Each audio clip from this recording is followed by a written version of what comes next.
right, so I want to have a quick little conversation, quick little discussion with everybody out there about what Donald Trump winning the presidency actually means for us as a nation, whether you're right, left, center, doesn't matter. What it means for us as a country going forward, because I think we need to look bigger picture, because it's not just going to be about whether or not he builds a wall or how he is on guns or abortion or trade or taxes or the economy or foreign policy.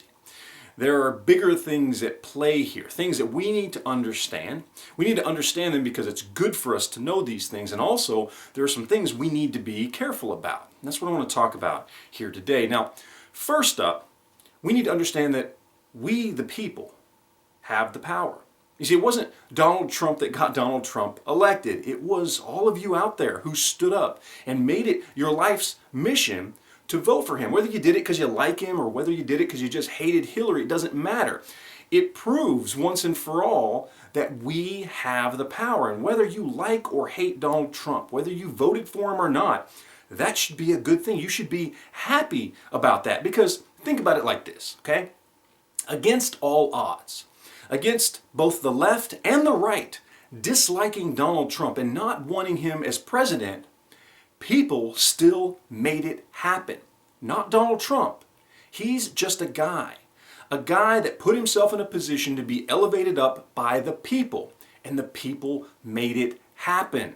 You should be proud of yourselves for that. And even if you dislike Donald Trump, you should be happy to know that you can affect change in this country against the wishes of the political machine in the United States. That's a great, great thing. Now, another thing I have to talk about, we have to bring up, is that the left spent 8 years bullying the right. And they did so through Obama. They propped him up. They put him in a position to basically spit on everything that people on the right, the people that got Donald Trump into office, wanted and believed and felt. Obama was, for all intents and purposes, an affront to those on the right, to those conservative Christian Republicans, the same people that got Donald Trump elected. This is a lesson you have to learn. You can't spend 4 to 8 years bullying one side and not expect retaliation. And that's exactly what this is, because let's be honest. Donald Trump is not the epitome of an upstanding, right-leaning Christian conservative guy. He's just not. But one thing he is kind of a bully. He's kind of the guy that's going to stand up there and fight back. And he's doing it now on the behalf of those people who felt bullied themselves for the last 8 years. This needs to be a great lesson for all sides. You don't spend all your time shoving your beliefs, your policies, your principles down the other side's throat, because eventually the pendulum swings back and bites you in the ass. Now, one more thing we have to talk about here is geared specifically towards the left.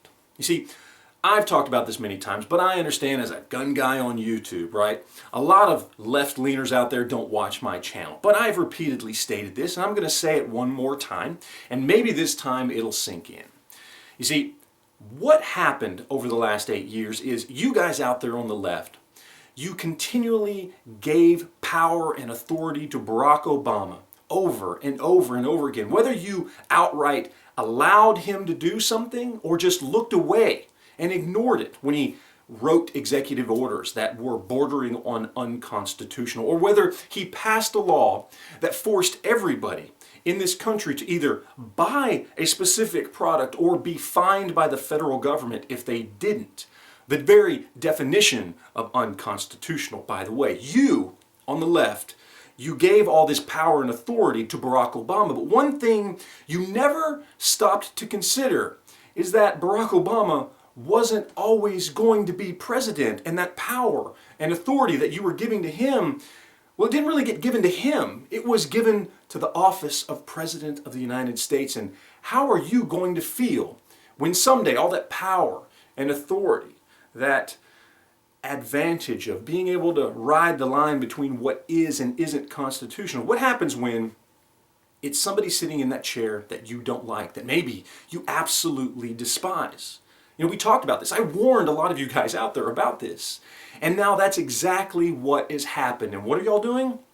crying like a bunch of whining little children. But yet you created this situation. You created this situation by bullying the other side and by giving free reign of our country to somebody just because they were on your side on a few issues. Let this be a lesson that all of you out there on the left learn very, very well. And one more thing. Everything that I've just discussed, the bullying, the giving power to a president just because he's on your side, please, those of you on the right, learn the lessons of the past 8 years. Look at the tears of all these crazy liberals, all these rioters out there that are going insane because Donald Trump was elected president. Look at that. And fast forward 4 to 8 years from now, and imagine if you do the same thing they've done, if you follow the same path with Donald Trump they followed with Barack Obama, if you bully the other side, if you let him get away with things that are unconstitutional, if you let him get away with just writing executive orders that go against his power as president, you're going to find yourself in the very same situation that the left-leaning liberals are in now. Let this be a warning to everybody. Let this sink in a little bit, please, because let's not have a repeat of our past sins. Let's go forward. Let's take advantage of the fact that we can now feel comfortable in that we have the power to affect real change in this country. And let's try and include everybody, whether they do or don't like Donald Trump, whether they voted Trump or Clinton. It doesn't matter whether they're left or right or moderate or independent. It's okay to believe in your values and principles, but everybody needs to understand, even those on the left who've been taught not to think this way, but everybody needs to understand that the Constitution is there for all of us. It protects all of our rights and freedoms. And if we simply, as a nation, come together and expect that our representatives, including our president, stick to the Constitution, stick to what it says, stick to the powers that are actually granted to the president. Don't let the president get away with things that are unconstitutional. Don't let the president do things out of his power by writing executive orders. If we simply stick to the basics, we will all enjoy more freedom and more liberty for the things we truly believe in.